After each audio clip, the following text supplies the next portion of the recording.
Température, mais Ségolène, malgré tout, à 6h bientôt 52. Oui. Quand vous n'êtes pas au cinéma ou en plateau, ici, ou dans votre lit, parce que vous dormez beaucoup, je le sais, Ségolène. Non, pas beaucoup. Vous êtes aussi au théâtre. Oui, alors même si parfois c'est un peu le théâtre ici, avec mes camarades de la matinale, j'aime bien revenir aux fondamentaux et aller voir de vraies pièces de théâtre. D'ailleurs, attention, question les amis, pour vous, c'est quoi une pièce de théâtre d'ailleurs ? Des acteurs sur scène. Évidemment. Logique. Ça, c'est logique. Ouais. Des billets d'entrée. Des billets d'entrée, Pascal, tout à fait. Non, on a une histoire. Une histoire. Je vous reconnais bien là. Ça, c'est intéressant. Non. Normalement, il y a une histoire lors d'une pièce de théâtre. Ouais. Eh bien, figurez-vous que pas forcément. Et non. Imaginez, vous allez au théâtre, voir des acteurs. Vous achetez donc votre billet, mais vous n'avez aucune possibilité de savoir ce que vous allez voir. Et oui, tout simplement parce que la pièce n'existe pas.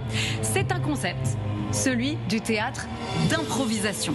Et j'ai donc vu ces jours-ci l'un des meilleurs spectacles d'impro de ma vie, l'une des meilleures troupes de la capitale en la matière. Les œufs, alors non, ça se prononce les E, puisque c'est E-U-X. Je me disais bien, sinon, voilà. sinon le message était un peu brouillé. Wow. Ça, c'est de l'improvisation comme on aime. Ça ne tombe pas à plat. La compagnie s'appelle... Les E et le spectacle s'intitule Chaos. C'est une compagnie d'impro établie depuis des années à Paris et qui vient donc de lancer ce nouveau spectacle. Et comment voulez-vous parler de spectacle puisque rien n'est écrit ?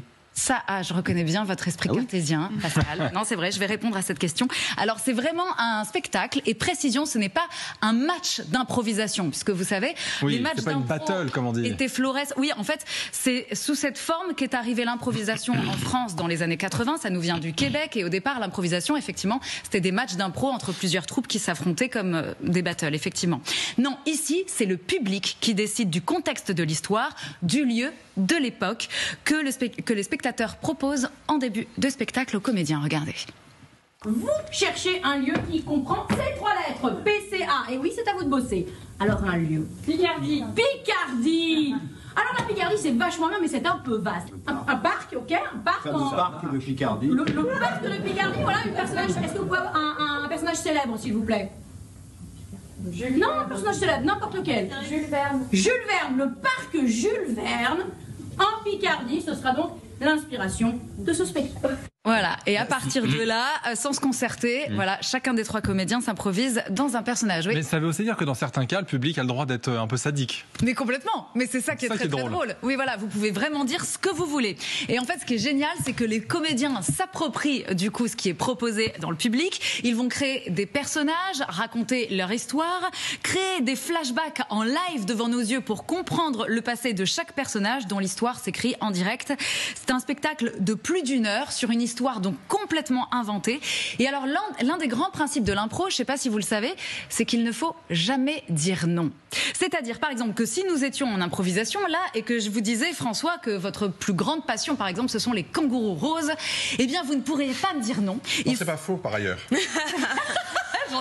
Mais voilà, il est excellent. Vous seriez un très bon improvisateur. Il faut systématiquement acquiescer et surtout développer cette idée. Bon courage pour développer sur des kangourous roses. Voilà.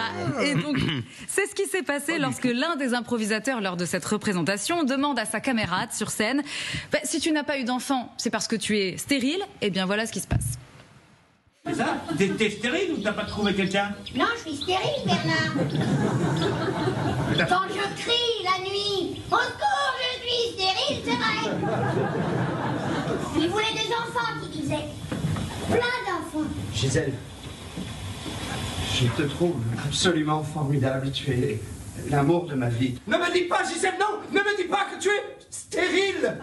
Voilà, c'est intense. Hein. Non, mais c'est vraiment super drôle. Et là, c'est un petit peu coupé pour le montage, mais vraiment, allez les voir.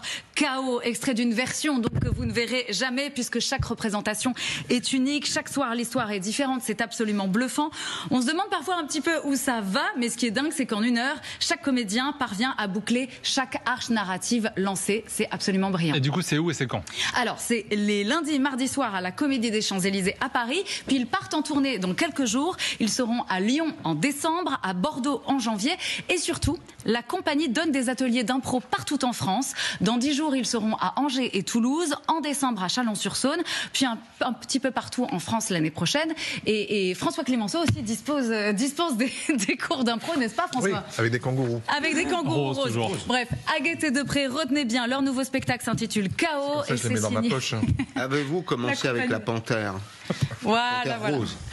Oh, wow. Et bien voilà, en tout cas le rendez-vous est pris, merci. Mais nous beaucoup. avons notre troupe d'impro ici. De toute façon, chaque matin, la troupe nous régale de ses improvisations.